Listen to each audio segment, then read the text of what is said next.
Pembentukan karakter itu menurut saya adalah melengkapi apa yang menjadi core dari kita, Oke, baik. gitu. Berikan kebebasan kepada tim kita, tapi tetap dalam koridor yang sudah disepakati bersama gitu ya. Karena kita yakin manusia itu tidak robot gitu ya. Mereka punya punya pikiran, punya perasaan, punya fisik. Kan 3 komponen Iya, besar ya. iya.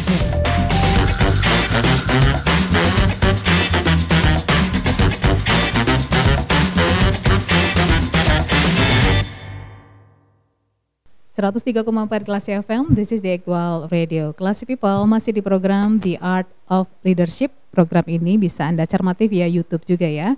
Silakan masuk ke YouTube Classy FM, cukup ketik Classy FM atau dengarkan via podcast. Anda bisa mencermatinya di aplikasi Classy FM, download dulu di Play Store atau App Store, ketik Classy FM dan nanti bisa masuk ke aplikasi ini, kemudian pilih podcast mana yang ingin Anda dengar. Jadi kalau nggak sempat dengar dari awal, baru sesi kedua bergabung, silahkan dengarkan pembicaraan full atau lengkap saya di podcast tersebut. Bisa juga melalui www.classyfm.co.id. Masih bersama dengan Direktur Utama Classy Corporation Bapak Muhammad Ikrar, atau panggilan akrab beliau adalah Pak Eki. Nah, seperti yang saya sebutkan nih Classy People, beliau ini adalah bos kita di kantor ya. Jadi kalau saya dan teman-teman melihat sosok Bapak nih Pak, Bapak itu orangnya positif, vibe-nya positif gitu ya, terus low profile, mengayomi juga kalau menurut kami. Ini adalah memang karakter asli Bapak begini, atau ini adalah karakter yang Bapak bentuk ketika Bapak mulai memimpin sebuah lembaga? Ya, makasih Kak Lia. Kalau bicara karakter, menurut pendapat saya itu memang didominasi oleh memang individu kita sendiri ya. Tidak bisa dibohongin ya. Memang siapa kita itu memang adalah cerminan dari apa yang ada di dalam diri kita gitu ya. Nah, makanya pentingnya sebuah perjalanan hidup ya, itu akan membentuk kepribadian kita seperti apa. Bisa juga dibentuk, cuman butuh effort yang kuat ya, menurut pendapat saya ya. Pembentukan karakter itu menurut saya adalah melengkapi apa yang menjadi core dari kita. Oke, gitu. Baik. Jadi intinya harus ada dulu nih, baru kita poles gitu lah. Betul kali ya. Menurut saya seperti itu ya. Menurut pendapat saya seperti itu. Kalau boleh dinamain, dikasih nama gitu Pak, gaya kepemimpinan yang Bapak anut itu apa namanya? Kalau saya sih lebih condong lebih sebagai sebuah sahabat kolaboratif lah ya. Kalau bisa boleh dikatakan, kita dengan sebuah tim itu, saya nggak tahu ya, mungkin teman-teman yang lebih paham yang lebih merasa ya. Kalau saya mencoba untuk menjadi teman bagi personel tim yang saya pimpin gitu ya. Jadi bagaimana bersama-sama kita merencanakan, jadi mereka harus kita libatkan dalam proses perencanaan kita mau kemana nih, kita perlu bareng-bareng untuk itu. Kemudian kita bagi tugas dengan tepat gitu ya. Artinya si A mengerjakan apa, si B mengerjakan apa. Memang bisa dipandu dengan job description ya. Jadi pentingnya seorang pemimpin memahami organisasi dan pembagian tugas yang sudah diatur oleh perusahaan. Nah, itu penting. Jadi bagaimana menempatkan si A dengan accountability-nya, tanggung jawabnya apa terhadap sesuatu yang kita rencanakan tadi. Nah, setelah itu diatur gitu ya. Kemudian mereka akan bekerja dengan sendirinya. Kalau kita berikan kepercayaan yang kepada mereka masing-masing untuk mengejar apa yang sudah direncanakan oleh mereka, saya pikir itu akan lebih paham. Kalau mereka dipahamkan dari awal kita mau kemana Kak Lia, itu otomatis sistem akan bekerja dengan sendirinya. Nah, disitulah fungsi kita sebagai atasan untuk melihat apakah ini sudah sesuai dengan apa yang direncanakan atau belum. Jadi lebih kepada kolaboratif, pelibatan dari tim kita itu sejak dari awal Kak Lia, sehingga pada akhirnya kita sukses bersama. Gitu. Kenapa Bapak memilih gaya kepemimpinan seperti ini Pak Eki? Mungkin saya belajar dari banyak leader saya gitu ya. Saya suka mengamati Kak. Kok kayaknya lebih nyaman kita bekerja dengan leader seperti ini. Gitu. Dan itu juga bisa kita terapkan ke tim kita. Simpel itu sih. Kalau gap generasi bagaimana? Kadang-kadang kan makin kesini generasi itu makin tidak ingin dikekang gitu ya. Makin ingin diberi kebebasan, kepercayaan seperti yang Bapak bilang tadi. Ada tips khusus mungkin untuk para leader sekarang? Eh, kasih tips mungkin saya kurang layak juga kali Kak ya, memberikan tips ya, tapi ya dari pengalaman saya memang makin ke sini model kepemimpinan yang tadi itulah yang paling tepat. Jadi berikan kebebasan kepada tim kita, tapi tetap dalam koridor yang sudah disepakati bersama gitu ya. Mungkin lebih libatkanlah anggota kita sejak dari awal Kak, dari perencanaan. Pahamkan kepada mereka apa arti pentingnya mereka dalam sebuah komunitas itu gitu ya. Misal contoh nih, kita punya tim, si A itu tugasnya katakanlah untuk menyiapkan air minum aja gitu ya, setiap pagi. Kalau kita bisa pahamkan kepada mereka tugas mereka itu adalah penting bagi organisasi, mereka akan bekerja dengan sungguh-sungguh gitu ya? Walaupun sesederhana itu. Nah itu, jadi tugas pemimpin itu adalah bagaimana kita memastikan mereka paham dengan apa yang mereka kerjakan. Paham juga apa nilai yang akan mereka berikan kepada organisasi apabila pekerjaan mereka itu mereka selesaikan dengan tepat. Jadi kita harus kasih perasaan belonging gitu ya. Betul. Ke anggota ya. Betul. Sedari awal Kak. Sedari awal ya. Kadang-kala kita lupa nih, kita udah marahin mereka tapi mereka enggak kita kasih pemahaman di awal. Iya.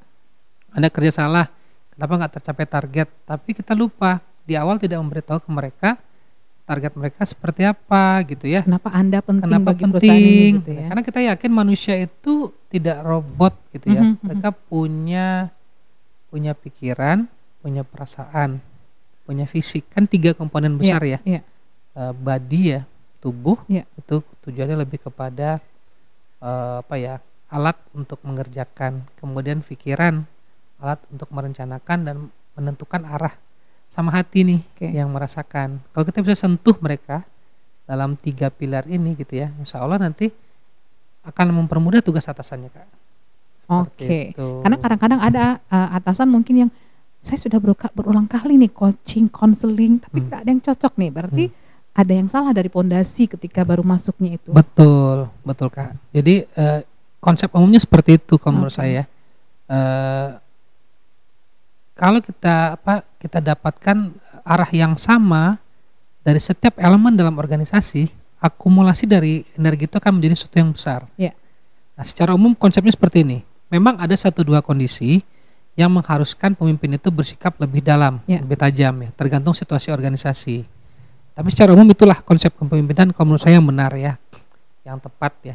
Tapi ada kondisi-kondisi tertentu apabila perusahaan dalam kondisi yang memang katakanlah membutuhkan sebuah keputusan yang cepat, kemudian kondisi lingkungan mengharuskan dilakukan transformasi secara cepat gitu ya. Nah, itu yang perlu ada strong leadership di situ.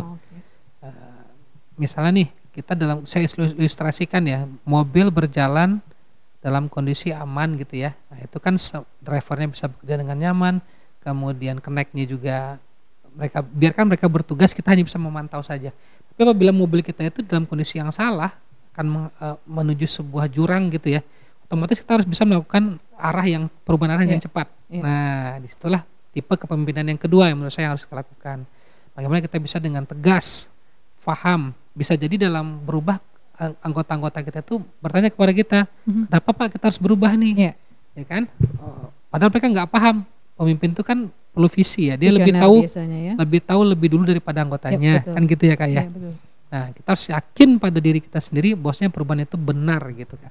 Ini kondisi yang kedua. Jadi kondisi yang adjustable. Kondisi normal seperti saya bilang tadi, bagaimana kolaboratif, pelibatan anggota itu kita kunci dalam sebuah keseharian gitu ya. Tapi dalam kondisi tertentu apabila perusahaan kita membutuhkan sesuatu yang tegas, cepat, itu beda lagi. Kayak kondisi pandemi COVID-19 ya, gimana kita harus melakukan penyesuaian di Klesi juga bersama teman-teman.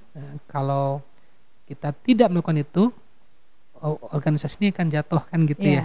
Nah, ada 1-2 mungkin karyawan yang merasakan, wah ini kayaknya salah nih Pak. Tapi mungkin bisa jadi mereka tidak dapat informasi sebanyak yang didapatkan informasi oleh para top leaders tadi, sehingga ini harus kita lakukan. Nah, terkait dengan itu bagaimana batasannya menurut Bapak? Seberapa banyak informasi harus diberikan ke anggota? Seberapa banyak yang harus ditahan oleh leader? Ya, disitulah seninya Kak ya. Kan tadi kan the art of leadership ya. Pertama kita kan pemimpin itu kan ada boardnya ya. Dalam katakanlah dalam manajemen direktur itu kan tidak hanya direktur utama tuh, ada direktur keuangan, ada direktur produksi, ada direktur pemasaran. Nah, kita harus pembagian fungsinya pun harus clear. Nah, di informasi itu kita bagi. Nah, kadang-kala kita bisa menyisipkan pemberian informasi itu oleh para masing-masing direktur. Jadi kita titipkan kepada direktur itu untuk mengelola timnya masing-masing, begitu ya. Ada juga suatu saat yang informasi itu memang harus diturunkan oleh dirut langsung. Nah, disitulah nanti kita lihat level of urgency-nya. Jadi memang tidak semuanya kita sampaikan, Kak. Jadi memang harus ada batasan-batasan yang harus kita atur bersama para direktur yang lain. Seperti itu. Hard skill atau soft skill, Pak Eki? Kombinasi menurut saya, Kak. Soft skill tanpa hard skill itu juga nanti pada saat di challenge. Kenapa, Pak? Mungkin soft skill pendekatannya bagus, tapi pada saat sudah ditanya apa konten dari apa namanya sikap pekerjaannya, dia nggak bisa jawab gitu. Kontribusi nyatanya apa gitu ya. Jadi menurut saya kombinasi, Kak. Hard skill penting, soft skill melengkapi gitu. Oke, tadi Bapak bilang satu pesan yang diberikan oleh orang tua ketika memasuki dunia pekerjaan adalah jujur, integritas, amanah. Pernah nggak Bapak ketemu anggota, ketemu bawahan yang kemudian menyalahi prinsip yang tadi diajarkan oleh orang tua? Ya, tentu ada, Kak. Dalam perjalanan berkomunikasi dengan tim itu pasti ada 1-2 kondisi seperti itu, Kak. Tidak dapat dipungkiri, itu pasti ada gitu ya. Gimana Bapak menyelesaikannya? Karena itu bertolak belakang dengan prinsip yang diajarkan dan Bapak pegang kan? Ya, kita harus paham dulu dengan aturan main, Kak. Jadi benar salah itu kan ada rule of the game-nya gitu ya. Aturan prosedur perusahaan seperti apa, batasan-batasan perusahaan seperti apa. Nah, seorang leader harus menguasai itu. Jadi pada saat menjudge atau memberitahukan kesalahan kepada anggotanya itu, kita harus ada dasarnya. Nah, jadi pada waktu itu melihat dari kesalahan anggota ini, kita bisa tampilkan ini aturan main di perusahaan, Anda tidak boleh seperti ini, tidak boleh seperti ini. Walaupun sebenarnya kita rasakan dia itu salah pasti itu, tapi kita perlu ada backup landasan hukum supaya nanti pada saat di challenge oleh mereka, kita bisa sampaikan yang Anda kerjakan itu adalah salah. Seperti itu, Kak. Oke, baik. Break lagi nih kayaknya Pak Eki ya. Kita istirahat dulu, nanti kami akan balik lagi untuk Anda Classy People di sesi ketiga dari program The Art of Leadership.